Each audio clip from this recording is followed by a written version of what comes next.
Guest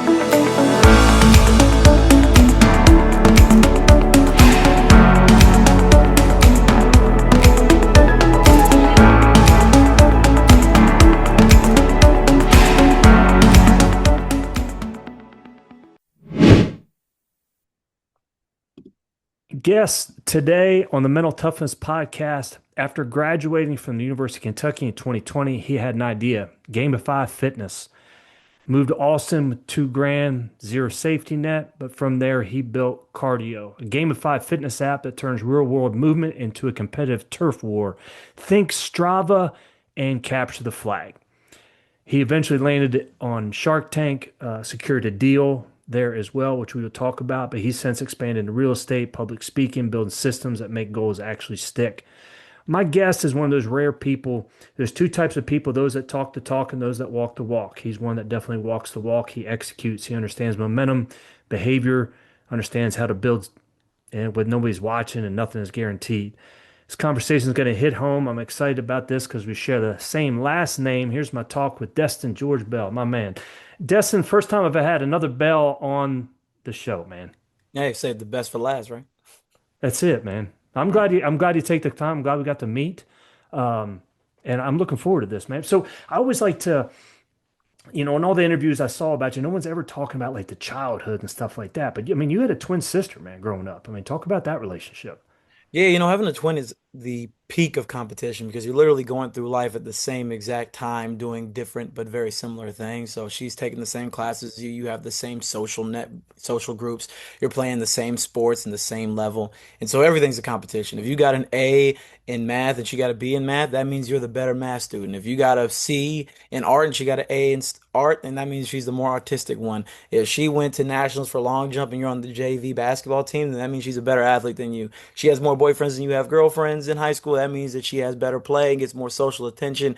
So, I mean, being a twin, honestly, is the easiest way to become competitive because your entire life is a competition because you're splitting attention with parents, you're splitting social capital, you're splitting, who is the best at this at every moment in time. So I think it really was a core part of my identity as a competitor, just having to do it every day I woke up and went to my own house. I love it, man. So, and, iron sharpens iron, right? So you guys always competing in all these different areas. What was it that she was better than you at? I'll be honest, she had the strong lead in the first half. She had me in pretty much everything. I would say she definitely had more boyfriends than I had girlfriends in high school because I was a nerdy dude. I was always in the books. I didn't really care to go to social events and whatnot. So I was in the books playing basketball by myself at the park, and she was definitely more of a socialite than I was initially. Then from there, I'd say she was a better athlete. She actually was a national long jumper. She went to nationals for long jump in freshman, sophomore year of high school. And I was a pretty middling basketball player, standing at a whopping like 5'4" as a sophomore in high school. So that didn't go very far for me. And I was also a terrible student. I had like a 2.3 GPA. She was no valedictorian, but she was definitely at least in the 3.4, 3.5 range. So she had me in a lot of things. It wasn't really until college I started to catch up. I was a late bloomer for sure. Okay, I love it, man. It's a game of attrition, though, right? But I mean, the 2.3 GPA, man, that's where entrepreneurs are built, man. They're the C students, bro. Most You know? definitely. Hey, that's what I kept telling my parents. Like, hey, don't worry. All the data says C students are the ones who perform the best. And they didn't see that at 16, but at 26, they're like, okay, maybe you were right. Just took a Yeah. decade. Well, I always look at it too, man, because if you got the drive like you have and aren't excelling in the area, that just means then that there just hasn't anything that's captured that person's attention yet, right? There hasn't anything that's like really satisfying their soul. That's why they're not, excelling in that area. Right. Yeah, 100%. I think one thing I tell my family, significant others, close friends is that I genuinely care deeply about what I care about and don't care at all for the things I don't. I am very much an all or nothing kind of guy. If I really want to be the best athlete, I'm gonna go to the gym, go to yoga, cold plunge, red light, sauna, go work out, run, all the things every single day. And if I don't care about working out, then I'm not gonna do anything. If I care about being an A student, I'm gonna be a 4.5, top of class valedictorian, summa cum laude, all those things. And if I don't care, I'm gonna do enough to keep my scholarship. And that's kind of how I take life a lot, where if I want to become excellent at something, it takes so much of my energy that the things that I don't care about being excellent at, I put basically no attention into. And school was like Absolutely. that for me as a young, at a young age. There were classes I did care about that I saw either general ROI on later in my life or things that were interesting to me. So creative writing, I cared a lot about math. I cared a lot about reading. I was, a book nerd, so I cared a lot about that. But then geometry, I'm like, man, I'm not going to be a engineer. I don't really need this. I don't really care. Calculus, I'm not going to be an engineer. Don't care. You know, geography and whatnot. Again, I know I should know for being cultured, but I'm not really putting a lot of energy in it. I'm doing the bare minimum. Biology, I'm not interested in science. I'm gonna do the bare minimum in that. And so that was kind of the story of my life. I was really excellent at the things that I did care about and very piss poor at the things I didn't. Love it, man. Well, I look at that in terms of like, especially entrepreneurship, man, and life, right? It comes down to focus. If you try being great at everything, man, like you're not gonna be really good at anything, right? Mm. Like you gotta have that focus. And that sounds like, man, you developed that early on. I want to ask you a question. Like, so growing up, man, like and you explained this. I mean, you had a lisp and you stuttered like early on, man, like growing up. How'd that affect you? It affected my confidence speaking because I always felt like, man, I just hear myself and I felt like, people don't take me seriously because I stutter. I'm not eloquent with my speech. I could also just feel the general look people would give me when I would talk with my tongue and whatnot. And so it just made me way less confident to speak publicly or in front of crowds and whatnot. It took me a long time to really get past that. But I realized, as I got older, I need to be able to present my ideas well. My mom pushed that down my throat so much as a kid. Like, you need to be able to present yourself well. You need to be able to talk to anybody. You need to be confident when you say things. And, that was something that me and her worked on a lot when I was a kid. But yeah, it was bad. It was real bad back when I was in like elementary, middle school age. Do you remember, like, was there a time then that you, hey man, that was a great talk, man. I really presented myself really well there. Like, was there a time, man, that you remember that kind of standing out? At a young age, not anything in particular. I remember I was around 9 or 10. My mom, she would go to Toastmasters a lot, which anybody who's listening to this is not familiar. It's pretty much just like a speaking group, pretty much to help you better, present yourself, better public speaking, better presentation skills, better body language, all those things, right?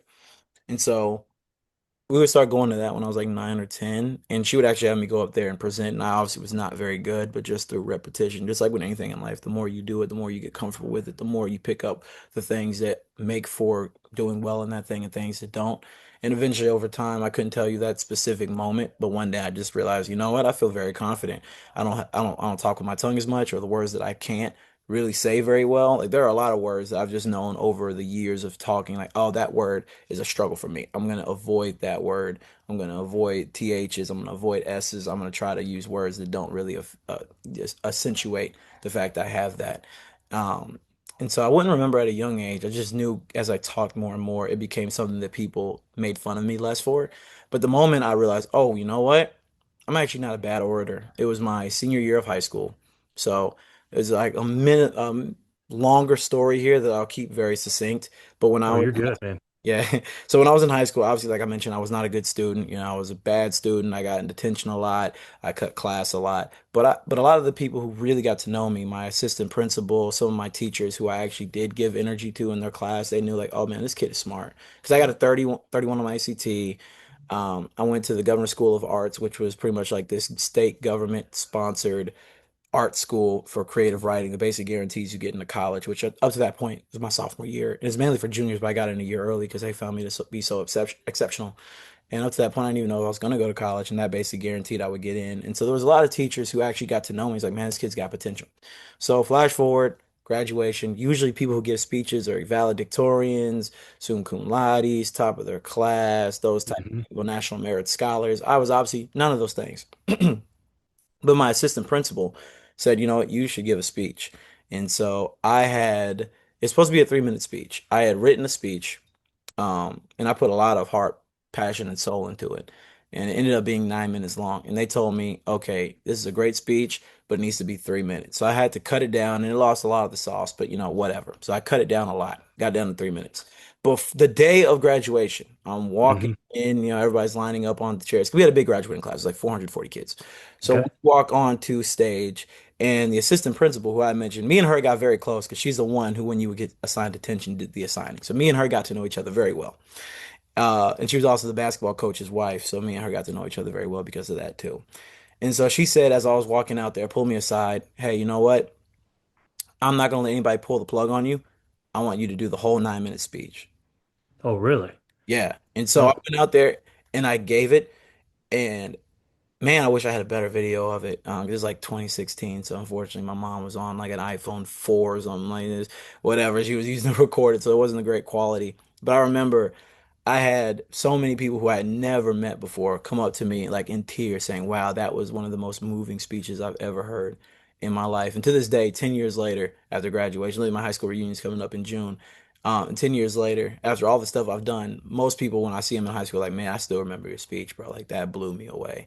And that was when Wow. I realized, okay, you know what? I've made the effort over this many years to be a better orator, and this is the first moment I found out, okay, time well spent.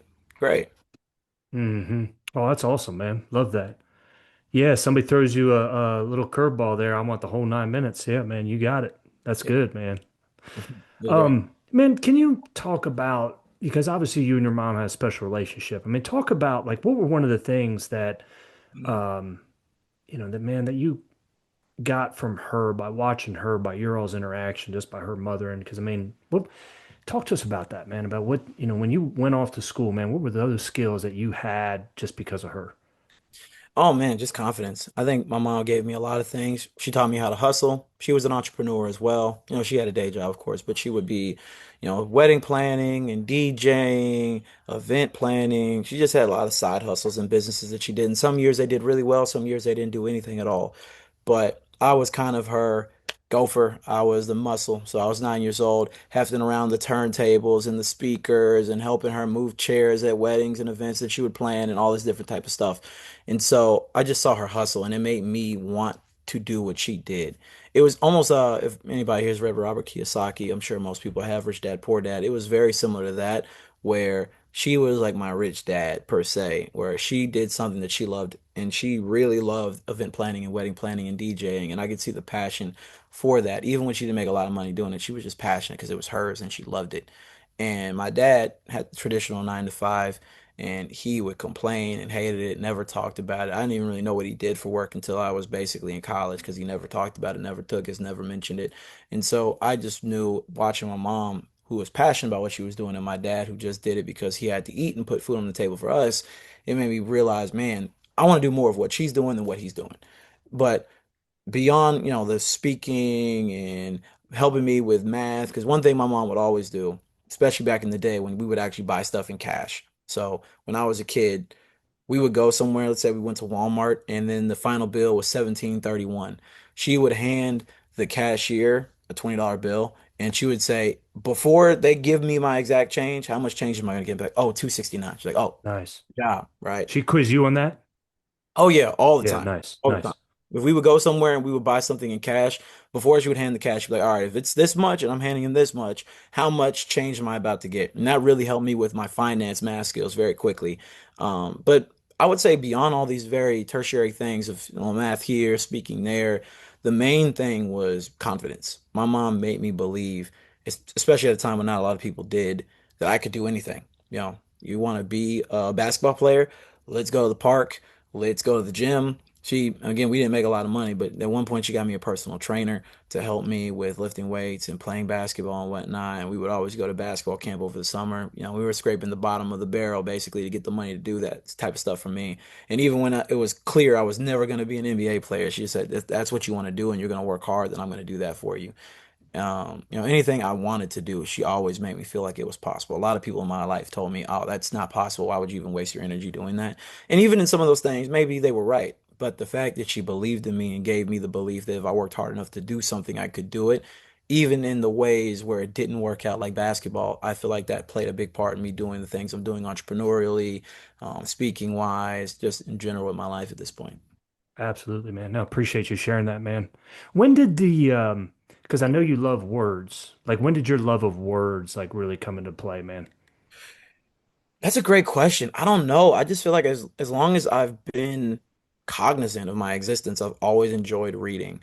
I would remember because again, twin. So there was always the juxtaposition of what you're doing versus what she's doing. Right. I was like 5 or 6 years old, and we would be in the car, and I was always reading books, Dr. Seuss books, and you know, gosh, it was this. God, what was it? Hank the Cow Dog and the Boxcar Kids and like all these other kid books. Junie B. Jones, as a kid, 4 or 5 years old, I was always reading. And we'd be in the car, my parents would be playing music or they would be playing, podcasts, NPR, whatever in the cars. We drove somewhere and I'd be reading. And then my sister just hated it. She's like, I don't want to read. I'd rather just listen to music or chill or whatever. And so I always knew at that point, like, okay, I like to read. And it's something I enjoyed. One of the main times I realized, oh man, I'm a real legit book nerd. It's my senior year of high school. Okay. And again, everybody who's been a senior in college and high school, they know you're just phoning in at that point. You got your credits, you know nobody's gonna fail you. You're basically guaranteed to skate. And so the last couple of months of my senior year of high school, even though obviously the year is basically over at this point, we're still getting assigned stuff. And so I was in an AP literature class. And in my AP literature class, we would read books. One of the books that we read was Brave New World. Now this was in March, school year's over in May. By that point, everybody was checked out to the point that even the teacher was like, hey guys, just admit your work. We don't have to do a discussion or whatever. You guys don't really care. I'm not going to force you. I get it.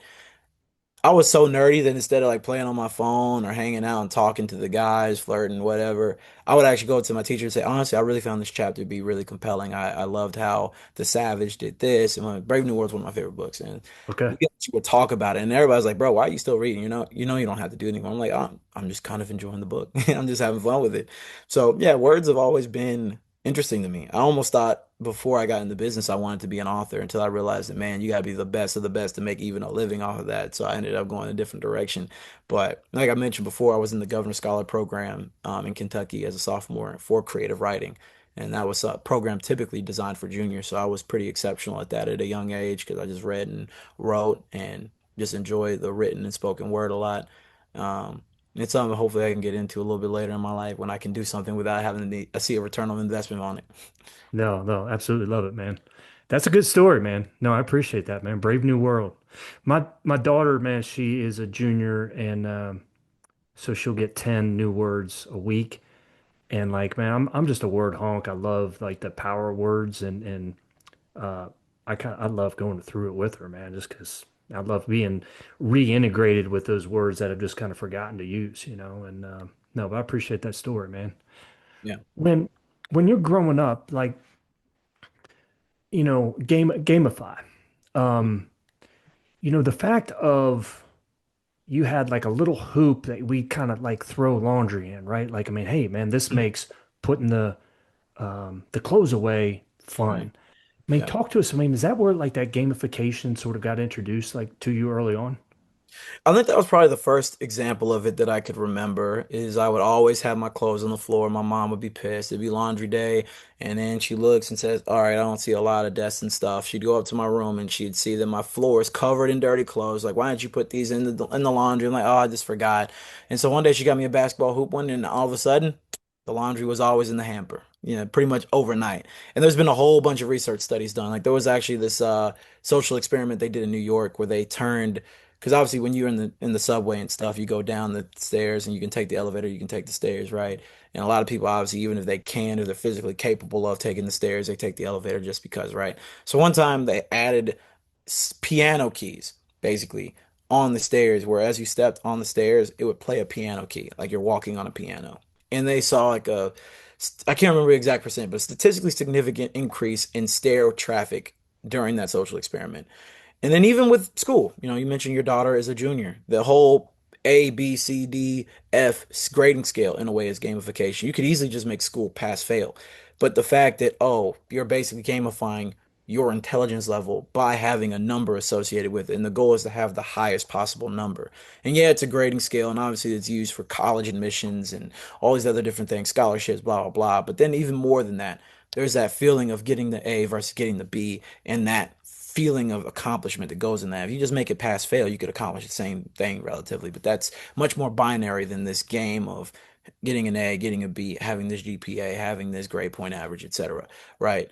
So, and same thing with standardized tests, getting to a 31 versus a 30 on the ACT, and what that means and how you equate that and, using numbers, using grade scales, using things like that to make things feel more fun, more engaging, Hmm. a better way to track those. And so I've always noticed that as a kid, how things would be set up that way. Even with me as a kid in my own household, we would have what my parents called bell bucks. So that was their way of like gamifying Yeah. giving me an allowance. Instead of just giving me an allowance, it was based on certain chores I had to activate on. So there were certain things every week. Oh, if you don't get any zeros on homework assignments, you get 2 bell bucks. And if you do the laundry on time, you get 2 bell bucks. And if you vacuum and sweep and you pick up the dog poop in the backyard, you get this and that. And instead of just saying, hey, here's $2, I would accumulate bell bucks. And then bell bucks would then be exchanged for real dollars to them. And I basically banked those in and I could cash them in for money later. And that was their way of gamifying my allowance instead of just saying, hey, you get $10 a week, saying, hey, do these activities to level up your amount that you stack into your, your balance. And then you can convert those into real dollars. So that was something that was always really interesting. And, especially with something like fitness for guys like me and you, maybe we love the game. We love working out. We love lifting. We love stretching, yoga, whatever it is that you do. Running was not one of those things for me. I hated running. And so when you don't like something, like I don't like doing my homework and I didn't like doing chores, the next best thing beyond just having the discipline to do it is how do you motivate somebody to want to do it and adding this level of competition, gamification, and this overarching goal and objective beyond just doing it because you're supposed to do it helps make it more tenable for people, makes it more enjoyable, something that they want to do. Yep. Well said, man. Well said. When and you're talking about like your mom would instill confidence in you. I mean, 2016, again, you would watch Shark Tank, but 2016, like what did it mean then when you saw somebody like yourself, man, a black male then that's on the show and hey man, if he can do it, I can do it. Like talk to us about what do you remember about that? No, it was impactful. I still remember that pitch because up to that point, Shark Tank, which I feel like a lot of TV is for most people, and now I've done a couple of TV shows, so now I realize now some of these people are just random people. But at the time, I felt like to be on TV, you have to really be somebody. And up to that point in my life, I didn't really see a lot of somebodies who weren't athletes that looked like me. There's a lot of rappers and there's a lot of athletes. But outside of that, I didn't really see people who were in business or politicians. Obviously, Barack Obama was a big deal when I was in elementary, middle school because that was '08 and I was, in fourth grade, third grade at the time. But outside of him, and I guess Jesse Jackson, but he was, a lot smaller in the cultural zeitgeist. So I didn't really know who he was yet. But there weren't a lot of people that I saw who looked like me who were doing things outside of athletics or music. And Damon John, obviously on Shark Tank, that was cool to see him. But even still, it was like, oh, this guy is basically a billionaire, and he's later in his life. He's in basically his 40s, 50s. It would take me so long to even be able to get there that I kind of mentally separated myself from him and me. And then I saw a kid who was, early college, like graduation. He's probably like, early 20s and he's on there with his mom. I'm like, man, he ain't that much different than me. He's only like 5, 6 years older than me. He's not that much older. I don't think he's that much smarter. I feel like if he could do that, I could do that. That's the first time it actually felt possible to me. And so knowing something is possible, I think exposure therapy is something that is really, really impactful, the exposure effect.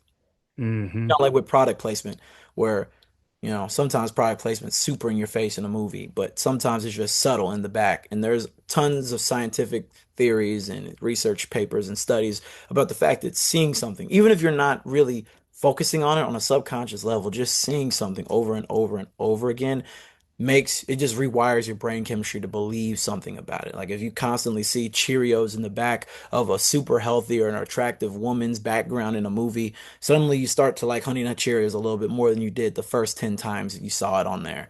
And it's kind of that same thing in professionalism. Like, oh wow, I see people who are black lawyers and black tech entrepreneurs and black real estate agents and black this, like, oh man, you know what? I actually could do that now. And that was that moment for me. It made me feel like, okay, this is possible. It's not something that's just a pipe dream. It actually is a legitimate course of action that I could take for myself. Yep. Love it, man. You go to UK, so you go to University of Kentucky. I mean, you even brought back the entrepreneurship club while you were there, man. Yeah. I mean, talk to us about that, like the entrepreneurship journey, because I think entrepreneurs are different, right? Like, but talk to us about then, man, that you knew what you wanted to do. Yeah. So like I said, seeing that made me realize, all right, because up to that point, I dabbled in entrepreneurship, like in the way a high school kid does. I flipped shoes. I sold candy bars at school. I cut grass. I shoveled snow. I mulched yards. I cleaned gutters. I did a whole bunch of little small things like that. I even like ghost writ because again I was a good writer. I ghost wrote some scholarship essays for kids who were graduating college or graduating high school and needed to get into college because a lot of people weren't very good at writing or they were just lazy and they didn't want to write their own admission essays or scholarship essays, and I was really good at that. So all very small stuff. No, real incorporated LLC type businesses or anything like that. So I go to college my freshman year, like most people do when they're going to college, especially in the city they're not from. You don't really know what to do with yourself. Your first time being out on your own. Now, mind you, again, I was a nerd. I didn't drink. I didn't really party. I just went to work. I read books. I watched TV. I went to the gym, played basketball, hung out with friends, kept it real cool. But I realized, man, hanging out with my girlfriend, going to eat, going to the mall, lifting weights, playing basketball, working. That's kind of the only things I know how to do, right? There's got to be more to life in a college town than just those 5 or 6 activities. And so that's when I got my first idea, which was called Life Off You. It was all about Life Off University. That was a play on words of Life Off You, about helping college students discover things outside of the general college, you know, cultural zeitgeist of what we do to figure out what it is that you want to do with your time. So I was working with, restaurants a little bit further off of campus. I worked with places like Breakout Games. I had partnerships with Lyft, with the mall, with movie theaters, with event companies, with all these different things, helping them give discounts to students in exchange for marketing their activities, events, etc., to students. And the Okay. general idea for that was, hey, if people were more aware of stuff to do off campus, and then on top of that, they also got discounts to do them, then people would probably go out and do more stuff beyond just drink, party, and do whatever it is that college kids do, right? And so that was the general idea of it. Did that for about 2 years. We broke it around 4,000 transactions over those 2 years, did about $12,000 in revenue, not breaking the bank. We're not buying any small islands, but for my first company that I started basically with, $12 on Wix a month, it was a really cool step towards entrepreneurship. And then around 2019, got a little burnt out on it, wanted to do something else, wanted to do something a little bit more scalable because I realized that this is kind of just always going to be a college business. Moving into my senior year, I wanted to go for something bigger. So that's when I got my first idea for a tech startup, which was a what I call a PRM, kind of like a CRM, but for your personal relationships versus just customer or client. Basically, Okay. I met Dr. Rob. We met in Miami at the Blue Ocean Summit conference. And then let's say 3 years passed and me and you never chatted again. I didn't hop on your podcast. We didn't have that meaningful connection.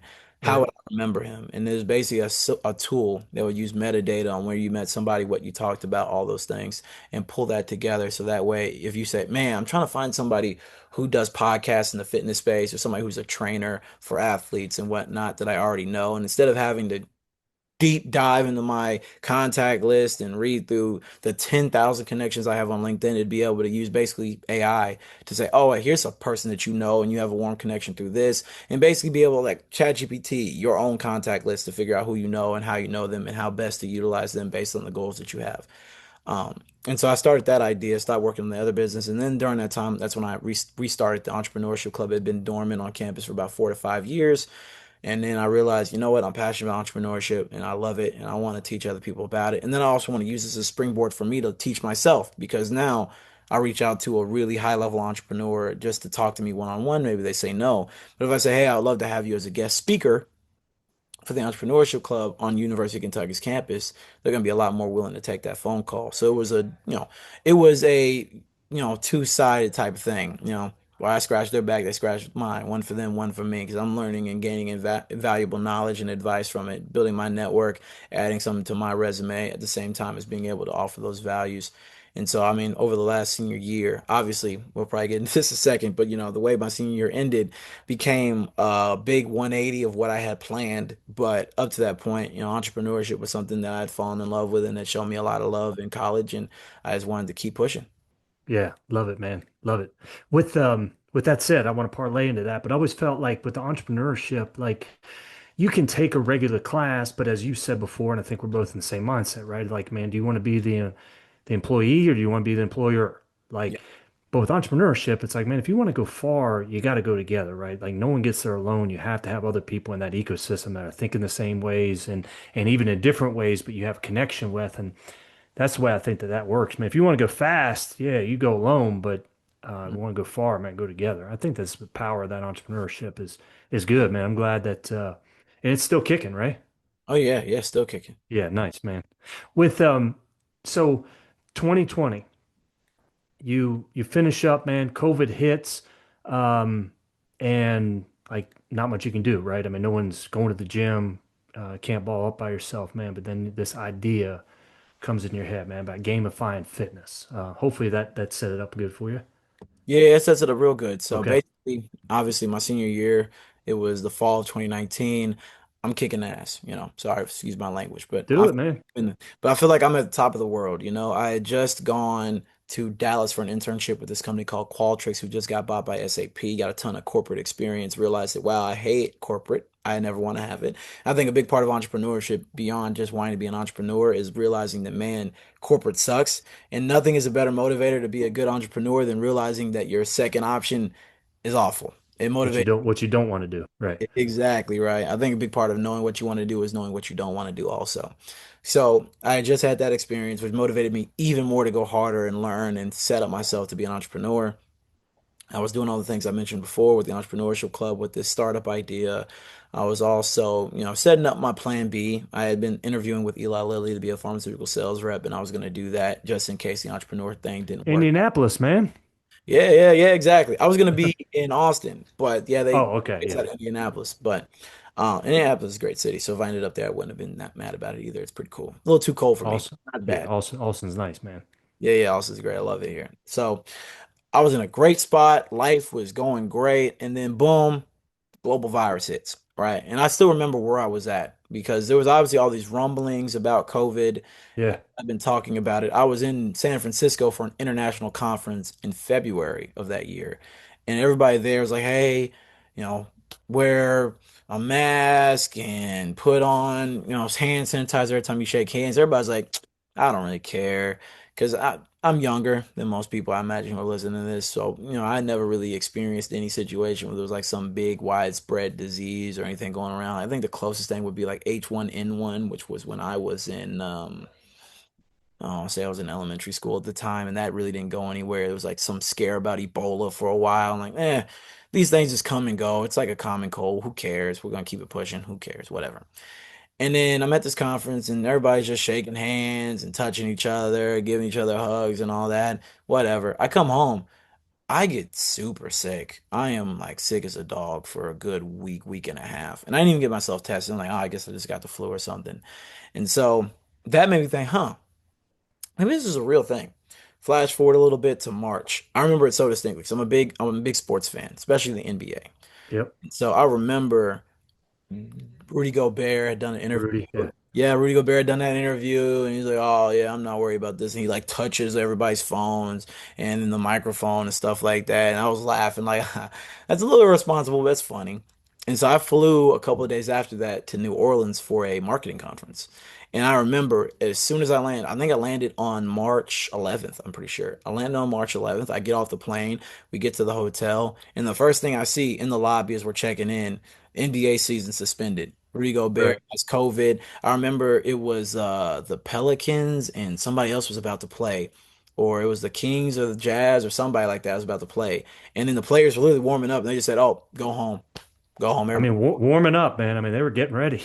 Yeah, I remember I was Yeah. watching the game and Yep. he was like, "Oh, game's just not gonna happen." I'm like, "Oh, this is a real thing." And so then the conference gets suspended. We fly home like 3 days early, and then boom, lockdown. And so that was a weird moment because it was my senior year and I had all these things I had planned, and now I'm thinking, well, dang. For one, the startup I had around PRMs, the go-to-market strategy was partnering with networking events. Well, now they're not having those anymore. So, well, that doesn't work. And the whole workflow of the app was based around in-person networking, meeting people, scanning phones, etc. Now that's not a thing. So that idea kind of fizzled out a slow death in the process of that as lockdown continued longer than I expected it to. Then Eli Lilly had a job freeze. Then they completely rescinded my offer, and then I didn't have an offer waiting for me when it came time to start applying for stuff again. So that fell through. In my boredom of reading, day drinking, and playing video games with my boys in my apartment, I started day trading. Made some really good ones. Made one really bad one. Lost like 7 grand in a day, and all of a sudden my life savings basically are down the drain. Playing week of option expirings for Tesla. Um, So that was great. That was a smart Man, idea. you were into it there, yeah, man. Oh, I was really into the Yeah. thing. I was winning until I was losing. And that was Yep. that. And so, boom, all of a sudden, I went from being the top of the world job, lined up for a nice, cushiony corporate spot, making around six figures, a great startup idea with a team I was really passionate about, and just being, just riding a lot of momentum. And then all of a sudden, boom, now I got $2,000 in my name. I'm sleeping on an air mattress in my dad's attic slash extra bedroom. And then I don't have a job. I'm making $8 an hour as a freelance blog writer for an ag tech company. And I'm just sitting here looking at the ceiling on my air mattress thinking, holy shit, what happened to my life? And I mean, oh, it was just that moment where life kind of just did not go the way I wanted it to. And that was very depressing for a while. For about 1 to 2 months, I sulked and loathed a lot. But I figured, everything is an opportunity for you to rise to the occasion. I even got it tatted on me. It's a Kobe quote I love. Whereas everything negative, pressure, and obstacles is all an opportunity for me to rise.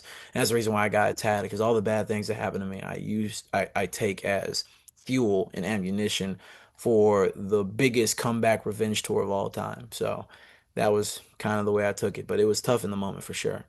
No, love it, man. Like there is no breakthrough without a breakdown, man. That's a great hinge moment to share, man. Before the And dawn. then and then yeah, I kind of want to like fast forward. I mean, you had this going, but then the entrepreneur piece, and I think you and I are both in the same camp with this, right? Like, there's no really highlight reel when it comes to being an entrepreneur. I mean, there's a lot of dark and a lot of emails that get sent, but walk us through that process. I mean, you sent 400 emails to engineers. This is May 2021. I mean, from May to October, Yeah. you had one reply, but that you finally got the grant, man, from Pokemon Go. But I mean, that was a long process as well, man. I just love that story about it. I was hoping you could share it, man.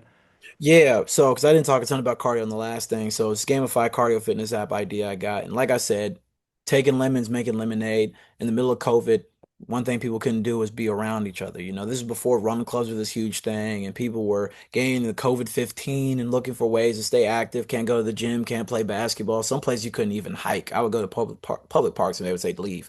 Yeah. I was finding it really I difficult. never listened to those signs though, by the way. No, I didn't listen. I would Yeah, only do it if like a state trooper or park ranger came by and said to leave. But right. yeah, dude, it was just really hard to stay active because I would usually go to the gym, play basketball, and they were literally taking the rims off the backboards because people were not listening to the mandates. They were just not even allowing you to play by taking the rim off the court. I So remember that, man. it was a crazy time. So I just realized, man, I got to motivate myself to want to work out. And really, the only thing I could do beyond just push-ups and sit-ups in my apartment was run, and it sucked. I got this idea of gamifying cardio fitness by making this community-based game of turf war, people as a group competing without being in the same area of each other, being able to play asynchronously and without being in the same area. And so I got this idea, but unfortunately I'm broke. I have no technical background. I have no product background. Even with this app idea I had before, it's not like I was actually developing it yet. It was all still very much idea focused. And so this was my first time by myself building something from the ground up and taking real meaningful action on that. And I had no idea how to do it. So the first thing I decided was I'm just going to DM a bunch of engineers who've worked on similar projects. So I DM'd about 400 engineers on LinkedIn. Most of them didn't say anything. The ones who did said no. One of the people who I talked to was a founding engineer for Pokemon Go. We hop on a call. He said, very interesting idea. I said, oh man, interesting enough that you would work on it with me. He says, no, you can't afford me, but I think it's a really interesting idea. And you obviously have a lot of commitment and a lot of gall to even reach out to a guy like me and pitch it. And I think you got a good mind about it and you're thinking about it the right ways. So here's the CEO of Pokemon Go's email. I can't make an intro. I'm not allowed to, but if you email him, here's what I would say to him. Run with it, do what you want to do with it. So figured, just like shooting a half court shot at halftime, if it goes in, great. If it doesn't, oh well. So I just shot my shot, sent him an email, cold from an at gmail.com email, not even a custom domain email, without an intro or anything. Just said, hey, Mr. Hankey, this is the idea I've got. I think it would be interesting to you. It's kind of like this game, but with cardio. Sent that email, went about my day. 2 months pass. He responds to that email after 2 months. Didn't even send a follow up, just that one email. I don't even know how he found it. I know his inbox had to be flooded over a 2 month period, but somehow, some way he found this. And so he responded, said, really cool idea, interesting. We hop on a call. It's not him, it's three of his other people. And they Mhm. literally told me, oh, we only took this call because he told us to.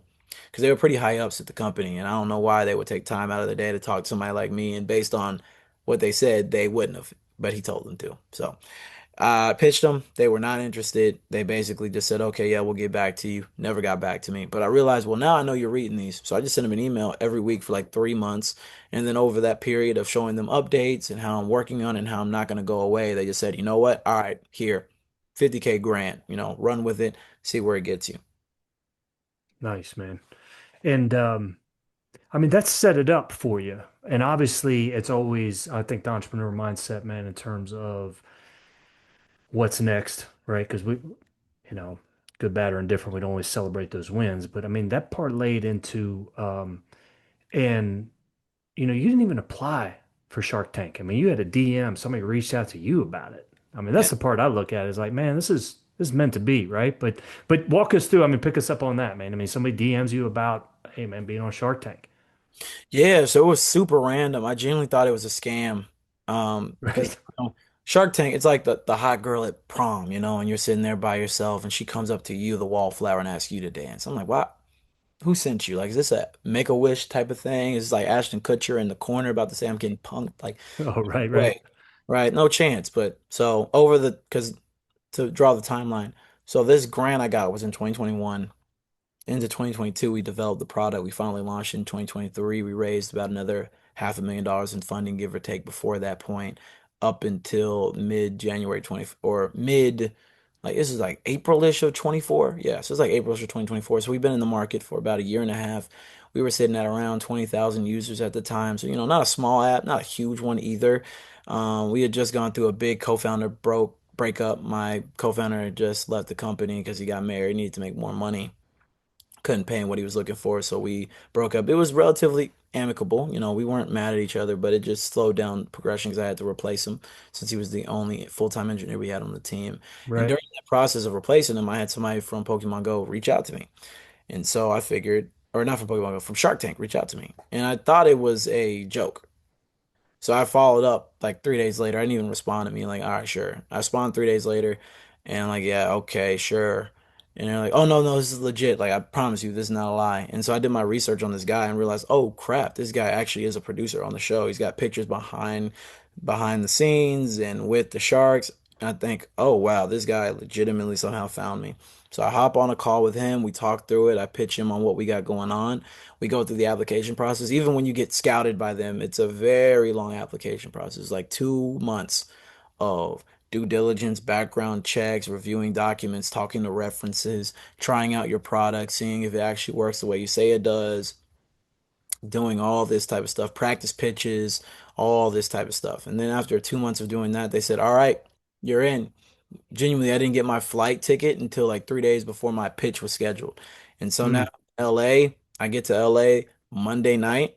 My pitch is Tuesday morning, and I'm obviously nervous, but I've been watching Shark Tank my whole life, and I know my business like the back of my hand, maybe even better. right. So I was prepared, and then I go out there and I make great TV, get a deal, and the rest is history, as they say.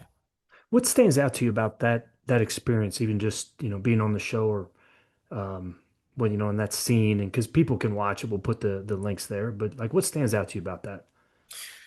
I think what stood out to me is how normal it felt. I've been watching Shark Tank my whole life since I was like 10 years old for the better part of a decade plus now. And you watch the show and you always think, man, you're in there for 10 minutes, like you see it on the show, and you're getting whipped around and you don't really get into the numbers and all that because that's the TV part of it. But when you actually go in there, it is a normal pitch. Anybody who's ever pitched an investor, it is.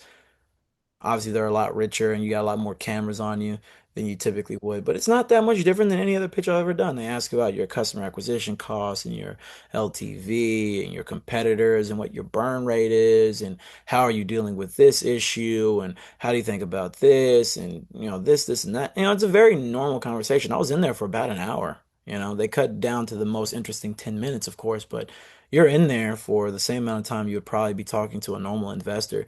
Now, I will say the sharks are sharks. They're fighting over each other. They're yelling over each other.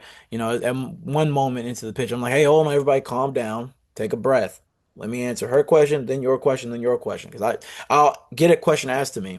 I will halfway finish that question Then I'll get a new question on top of that question. And as I'm still finishing the original question, they'll be like, "Wait, can we get to this?" I'm like, "Whoa, hey." I literally had to tell the sharks, "No, chill, be quiet. I got this. Be quiet." Yeah. You Control got the you room. got to do the Love it. crowd control for sure, That's right. especially by yourself, because I was in there solo, at least initially. Um, but yeah, that's the part that I would say was the most surprising is that once I got in there, I was so nervous. I mean, they're micing you up before you get out there, and I was shaking so much that the dude had to put his hand on my shoulder and be like, "Hey, calm down, relax, relax." So once I got in there, I was so nervous, so nervous. And I made my first joke. They all laughed, and at that moment, calm set. So I realized, they're here to hear me, right? They want me to succeed. And I'm prepared. It's just like anytime I went to Toastmasters. At the end of the day, there's nothing to be afraid of. You own your information and you present it with confidence and you know what you're talking about. And nobody's actively rooting for you to fail. So go in there with supreme confidence and that's going to reflect on how you perform. And once I got him to do that, to make that first chuckle at a joke, I'm like, oh yeah, I got him. I That got him. was it, man. What was the joke? I said something about running sucking and said something along the lines of who doesn't love getting on a treadmill and running, watching numbers tick up on a screen? That's the life. And then one of the sharks like hamster life, and everybody laughed. I'm like, ha, Okay. Yeah. all right, I got him. I got him Yeah. engaged. We're good now. Yeah. Because when you said that too, you also like, I think that's when you're talking about jumping rope as well. Yeah. And who doesn't like, and yeah, you made that transition really well. It was a good joke, man. It was well Yeah, done. they liked Yep. it. Once I got them to laugh, I said, okay. I'm in it. They're engaged. And then also my other big fear, because this happens to a lot of companies on Shark Tank, is that they just don't buy the idea. Some Sure. companies go in there and they pitch with confidence, but then Mark or Mr. Wonderful or Damon or somebody will be like, nope, I hate it. It's stupid. It has no market utility. It has no value. And I was a little bit nervous about that because, again, we were a year-old app. We didn't have a ton of revenue. We didn't have this huge user count. And it is something very novel, like gamifying running. And running is a big space. I mean, there's a lot of apps, Strava, Nike Running Club, Apple Health, Garmin. There's so many apps that do running already, that track it, that help you with your cardio fitness training and stuff like that, that you really have to be bought into the idea of gamification. That was a coin flip to me. Like, would they see the vision or would they not? And they all did. And once I realized, okay, they're engaged and they actually see the value of the idea and I don't have to spend half this pitch convincing them of the importance of gamification. Now I felt like, okay, I'm in control. I'm in Yep. control of this pitch. So I always ask my kids, hey, what's one question you want to ask Destin, right? Or what's one question you want me to ask him? And they said, I want you to ask him why did he pause? Like, because I thought that was powerful. Now I have my own theory to it, but Hmm. they come back, hey man, I want to invest 15%, 150K, but then there was that pause that was there. Like, talk to us about that moment. Yeah, so I just had to really think about it. Genuinely, I came in there, I wanted 150 at 5%. They came at 15. That's a 3x on their equity value, basically. And so I had to think in my mind quickly, collecting myself. Okay, let me think about the ramifications of making that decision. How will that dilute my current investors? How will that dilute me? Is the value they're going to provide worth it? And so I just had to take a moment and really think about it to figure out if that's something I wanted to do. No reason to rush. Nobody's rushing me off here. I'm going to be here as long as I want to be. And they're clearly making me an offer, so they're interested. So let me take the time to take control of the room because whoever speaks first loses a lot of time. Right. Taking that pause gives you back the power. So I didn't want to rush. I wasn't nervous. I came back. I said 150 at 10. They say no. I say cool. I respect that. But asking never hurts. Hmm. Those mouths don't get fed. And then even more on a meta level, beyond the actual business level, on a very meta version of this, I Yep. just know that Posy makes for better TV. And my goal is to get on TV. So let me make sure that beyond actually thinking about it and whatnot, let me try to do this dramatic pause because I know that will play well on camera. Yeah. Well done, man. Well done. See, I told her, I said, whoever talks next loses. That's Yup. what I said. I don't know if that was it or maybe he was just thinking about it, but It's both. Yeah, yeah. it And was. and the pause, man. Well done, man. Well done. How did things change then after that? I think I think the one thing that changed would be the Sharks respected me more. Well, Mark was mad because Mark felt like I should just take it. Well, whatever. We talked about that later. I actually talked to him after, and he was like, whatever, bro. I mean, I just thought you should have took the deal." And I said, "Bro, it's just TV." He's like, "Yeah, that's fair. That's fair." But I think Damon and Rashawn respected me more because somebody who's desperate, that's not the kind of guy you want to work with. You don't want to work with Right. someone who's desperate. And this part didn't make the edit. But when I said 150 at 10%, and everybody's like, what? No, blah, blah, blah. And I actually defended myself a lot more than they showed on camera. I was like, hey, wait, you don't want to invest in a guy who's not willing to negotiate. I mean, if I'm afraid to negotiate with you in here, what am I going to do when I'm negotiating with a vendor? What am I going to do when I'm negotiating with a potential customer or a client or with a hire who's trying to get more equity or a higher salary? You can't be afraid to negotiate. And they said, I respect that. You're right. You're right. Right. We want you to negotiate. And so I felt like they respected me more because they knew that even in this heightened situation, a Shark Tank, where you got two guys who you really want to do a deal with, you're not afraid to fight for more. Obviously, they didn't agree with giving me more, but they respected the fact that I was willing to fight for it. So I think it Hmm. just gave them even more respect and more conviction in doing the deal. Yeah. No, love it, man. Mm. So since that time, uh, how has your world changed? Oh, it changed a lot. So, I mean, we 5x'd our user count. It just made life so much easier as a company to get deals. So we worked some pretty big deals with Hoka. We were working some other really big deals with FIFA, some colleges and other people who are looking to use our platform. Added a ton of new run clubs. And then also for my brand as a founder, it just increased my brand a ton, being able to go and speak places when I would go places and talk about what I was doing. It just added more credibility to what I was doing. And then we're in the process of selling the business now. So, it put us in a really good spot. I don't think it would have happened the way it's happened now without that. Yeah. And even got you running, man. Yeah, it got me running. Ran my first half marathon last year. Would have never thought that was possible. I used to be the guy who in basketball practice would be mad when we had to even do like Right. baseline sprints and stuff. So I never would have thought the day would come I'd run a marathon for fun. But it got me there. And then I'm also really cool with Rashawn and Damon. We actually talk a lot more than I thought we would. Because in my mind, like, this is a relatively small deal for them. And there's so many other companies that they're going to invest in, even in my season, but even beyond and before that, that will make them more money than I will. But they are extremely responsive. I text with them. They're really cool dudes. I talked to both of them earlier this month. Um, it's just cool to know that my relationship with them didn't just start and end in that Right. episode. That was cool. Yep. Want to go far, go together, man. When's the full marathon for you, man? You know what? I'm shooting for this year. I'm shooting, well, technically not this year, but next year in the 2026. I want to do my first full. The most I've ever done is 20. That was rough. And I never fully got to the 26. So I'm gonna get there. I'm setting Eh, the goal. 2026, 2026.2. I'm getting there. that's it, man. Is there? Let's do it, man. We'll get those shirts going, bud. Yeah, let's go. I'm ready That'd be for it. nice. That'd be I'm nice. ready Have you this have you year. pi- have you picked out the 2026. spot, or is it gonna be Austin? I'm gonna try for Austin. I don't know if I'm gonna be able to get there because the Austin Marathon is end of February, so I got like three Okay. months to get there. You be ready Yes. by then, man. I could definitely the half for sure. I mean, the half's no biggie. I could get ready for the half in like a month if I really sat down and tried. The full stretch goal. We're gonna see if we can get there. I'm gonna try. I'm gonna try. Like I said, I was running before I You hopped on know, it, so I'm you know, feeling. it's funny. I've been in races before, and in races, people are talking about stretch goals, and I'm like, what are you talking about stretch goal? Like you just set the goal and you go do it, you know? Right, right. So do it, man. Say it here, bro. February, man. Let's lock it Austin in. Let's Marathon. lock it in. I've already registered for it. I registered Oh, for the half see and that the full. I've registered for the half and the full, depending on how I feel. Because the good thing about the Austin Marathon is that there's a split where at the 12-mile mark, you can either just turn the right to the finish line, right. you can swing a left to keep going the next 13 and a half, right? So at the 12-mile mark, so I got tickets for both. So I can technically go to either without it being race theft.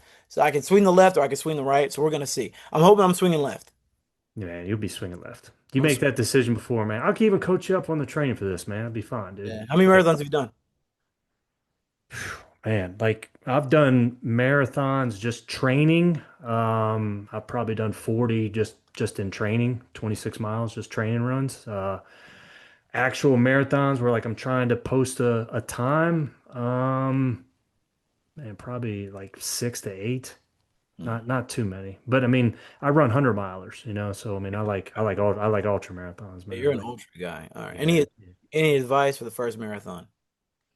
We can chat afterwards, man. But this is the biggest thing Yeah. is be the mile that you're in. So, and this is so true because mile 14 sucks. right? I'm like, man, I want to kick it up a little bit. I'm not feeling good. Mile 19, man, it's not feeling good.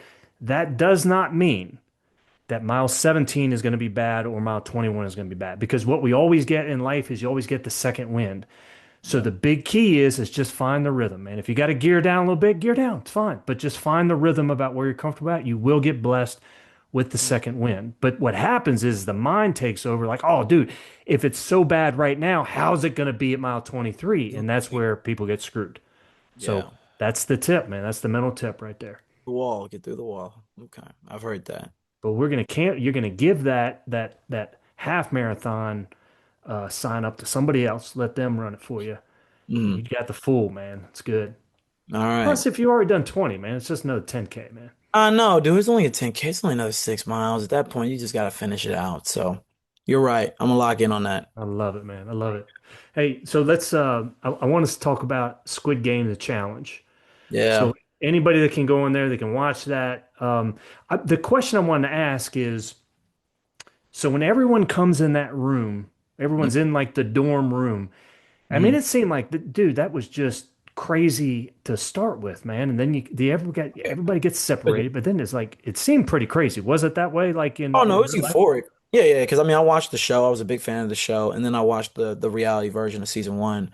And so when I got the call to be on season two, I was thinking, oh, that's cool, dude. Let's do it. So I had to fly to London. I was there for a week, and then when you first walk in the dorm, you get your jacket, and they put on your ink pack, they mic you up, and all that, and you walk in there, it's like, holy shit, I'm on set for one of the most popular shows on Netflix right now. That is so cool. And then also the people were just cool. I'm meeting people from all over the world, pretty much from every continent. Everybody was represented. And what was really funny about it, I won't get into the details of this, but I went to film around end of January. And obviously, January was a really interesting time for American politics. And you got people from all over the world who were talking like, okay, so what was like the reason that y'all voted for Trump and did this and did that? And it was a lot of really Uh, interesting conversations around like international politics because you have people during that election season from all over the world. And everybody really knows a lot about American politics from everywhere. It's funny. It makes me feel bad being a dumb American who doesn't know much about theirs, but they were all very, very aware of ours. But it was just fun. It was just fun meeting all the people and getting to be a part of that experience, eat the food, drink the water, lay in the bed. It was cool. yeah. What did so obviously it got cut short. It was something out of your control because everyone, I mean, the very first counting challenge, and we'll put the link in there, people can watch it, but the counting challenge, man, to get eliminated. Like, this was the main question I wanted to ask, man. Like, what did you learn about people and the herd mentality or like the individualism? Like, what stands out to you, man, about watching people when it went bad? I think the main thing I got from it was just how people accepted it. The part about us losing the way we lost is that most of us were already aware that we were going to lose before it was official. Because as soon as that lady, spoilers for anybody who hasn't seen it yet, but the lady who was counting for us, and just to explain the challenge, we had to count to 456 as a group. There was a timer. We couldn't see the timer, obviously, and they would say timer starts now. We would have somebody count out 456 seconds, and then we would press a button. In whichever room, because we split into two rooms of 228 people. And whichever room was closest to the right amount of time allotted would win, the other team would be eliminated. And so immediately we knew we lost because the person who we picked as a counter, which the process of even picking her was ridiculous, but the person that we selected, she was 10 seconds off. She didn't even start counting until 10 seconds into the counter. Right. And so in that moment, we all basically knew it was over. We already knew we were doomed. The game was over. And so I had 7.5 minutes to basically come to terms with that. And I kind of went through like the 5 stages of grief in that 7.5 minutes where I was upset. And then I just didn't accept it. And then I was trying to bargain, like, hey, come on, guys, we can count and do this and do that. And I just realized, it's over. And it's been a pleasure to meet you all. And if I don't see you again after this, then hey, it was a pleasure to meet you. And then I accepted it. And when the time came that I died, I just moved on with my life. But there were some people who did not get to the acceptance stage. They got stuck in like anger and frustration and bargaining. And they were yelling at each other, pushing. Some people almost got into fights. It was a lot. Really, even at the end, it's over. Especially at the end. Especially at the end. Once we all got popped, People were upset. People were crying hysterically. Some people, because basically what happens is after you get eliminated, you go back. We have like a staging hotel that everybody's at, right? And so all of us got sent back to the staging hotel, and we were there for a day or two before we flew back to whatever country we were from. Some people were obviously from, London or the UK, so they didn't have to go that far. But obviously, I'm from Texas. I have to go a long way. And so as I'm waiting for my flight the next day, we all go to the bar and we're drinking. And some people didn't even get a chance to go because they were so hysterical that the mental health social welfare team just said, yeah, you guys probably should sit this one out. The lady who counted, by the way, she was just like escorted off away from everybody. They didn't even let her integrate with the general population because they already knew what was going to happen. So it was Hmm. interesting. It was interesting seeing how people took that. And I'm not even saying anybody was wrong to feel how they felt, because for a lot of people, this is probably the only chance in their life they'll probably ever have to win $4.5 million. Me personally, I didn't take it that hard because I felt like, I got a successful company and I know that I will have many more in the future. I'm good with my money. I'm smart. Would I prefer to win $4.5 million playing childhood games on Netflix? Obviously, yeah, it's way easier to Hmm. use my app. But if I don't win, I don't feel like, oh, I gotta go back to my crappy 9 to 5 and I'll never be this wealthy or get Right. a chance to be this wealthy again. So I didn't really care as much. I was disappointed, obviously, and talking about it makes me upset because more than anything, I just didn't get to have the full experience everybody else did. They got to really build. When I talked to players who made it beyond that phase, who actually got to stay the night in the dorms and were there for weeks, 2 weeks, right? They got to build this strong community and bond with each other, whereas I had very superficial relationships because I basically high-buyed most of the people that I met since I was only there for about a day or two. Yep. That was You know, I'm so glad you mentioned that because when seasons end, whatever kind of season that we're going to be in, and I'm even thinking sports here as well, the most difficult thing for athletes, and I try to tell them this, so it's not the fact that you don't necessarily get to win the championship. Yes, that sucks, but then that becomes really face to face with you. There's nothing you can do. The real problem is that you don't get to go back to practice. You yeah, don't get to keep practicing with your boys. You don't get to go that. So now it's like, now what are you going to do? Like that's always like the toughest part, it seems. And I try to share that with them. I say, hey, the toughest part isn't that you lose, it's that it stops, it ends, man. There's no more. yeah. Even after a championship's over, hopefully you win. But even then, hey, season's over, man. That's the toughest part. Yeah, you got to completely change the way you go about your day. You've been training, working hard, doing this thing for however many months. Obviously, I was only there for like a week, so it wasn't this full change in my brain chemistry. But being a part of a season, 9 months, 80 something games in a season, playoffs, whatever sport you're playing, and then you're done. Especially like for like athletes who retire, I just wonder like, man, that's got to be crazy. You have spent like when LeBron retires, I'm thinking like, dang, LeBron has been playing basketball since he was like 7, 8 years old, and now one day in his 40s, he's just not going to. And that's why you see a lot of athletes get depressed because they don't Yeah. really have a life outside of what they're doing. Like even with me selling my business, and now I'm basically done with it. It's on a far lower scale than being a professional athlete because I only worked on this for the better part of 3 to 4 years. But even after I sold it, I had like a mini depression of like, dang, well, now what do I do? Yeah. I just went on Shark Tank and I raised $1 million in funding and I had all these amazing stories and experiences and all these things. And now, boom, I'm just a guy again now. Like, what do I do? Where do I Yeah. go? Um, Yeah. The but power of your identity is huge, man. yeah, it's big. It's big. Something I'm still figuring out now, but I warrant I welcome the challenge.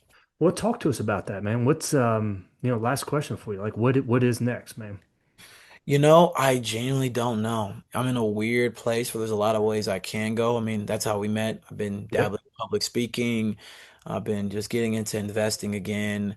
I'm actually working with the city of Round Rock, which is a small town outside of Austin, helping consult with their city chamber through a company called Generator for growing their entrepreneurial ecosystem and pretty much doing like what I did with the Entrepreneurship Club, but for adults who are really starting companies, not just college kids learning about what entrepreneurship is. And then I'm no, maybe gonna do some more TV. You'll see me on screen hopefully Yeah, soon. that's it, man. I know, man. Yeah, you do, man. You're natural for that. You do really well. Um, but here's the best part, man, is now you can train for a marathon, man. Yeah, now I can train, right? Like I said, I was running this morning. I got more flexibility. I can go train. I can do whatever I want for a while. So I'm just gonna Yeah. take this time and figure out what calls to me. And eventually that next great idea is gonna call. And when the time comes, I'm back into it. So when you are running, do you listen to music? When I'm by myself, I do.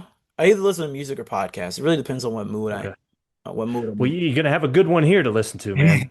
Most Right? definitely. Now this would be But good but for my 10K, an hour but long here, podcast. yeah. Yeah. But here's the other thing, man. Like when you get like training wise, the music is good for motivation, right? Yeah. Like it gets you motivated. Like, oh man, I love listening to that. But it doesn't help you like necessarily training. So get in the habit. You don't have to do it every time, Yeah. but get in the habit of not listening to music. And this is what I guarantee is going to happen. Another idea is going to come in your head because, man, when I'm out there for 5, 6 hour runs, like the amount of ideas that come through my head, I've got to write them down when I'm done. Mhm. Because, I mean, it's just you and your breath, and man, your thoughts go to the bottom of the earth and back, man. So, Yeah, that runner's high is a real thing. You really kind of disassociate from your body and you just live in the moment. And that's where I feel like a lot of just ideation and introspection happens. yep. It's my favorite And part of running, to be honest. yeah, Just that disassociation from my body and just that's being it, man. my breath, sitting with my thoughts. It's honestly great. Like on race Right. day, I never wear headphones. I just soak it up. And then even on my long runs, sometimes I do often listen to music or a podcast, but there have been times like, oh, my headphones are dead. I'm not gonna go home and get new ones or get other ones. I'm just gonna run. And those have been some of my most peaceful, especially if you have a really nice day, you're running in nature, you hear the birds chirping, you hear the sounds of the world around you. You know, I run next to this river here in Austin. Sometimes you can just hear the water flowing. It's really peaceful. It That's genuinely. it, man. See, I've always got so much going on in my head like throughout the day anyway. Like I need to disconnect because if I'm trying to listen to music or trying to educate myself when I'm running, like it's just too much, man. And my mind gets too busy. I like the stillness. I like going out there praying. I'm an early morning run guy, man, so I love running in the dark and getting it done, man. Me too. I'm a morning guy. Let's get it done. 6, Yeah. 7 a.m. Let's just do it. Let's go do our 5K, 10K. By the time the sun rises, I'm already done. Go to the gym, go do some yoga, get my protein shake, eat some eggs, and then boom, start the day. Let's check the emails. Let's start running it up. Hey, one bell to another, man. I really appreciate you coming on and glad we got to connect, man. Yeah, appreciate you, Doc. Thanks for having me.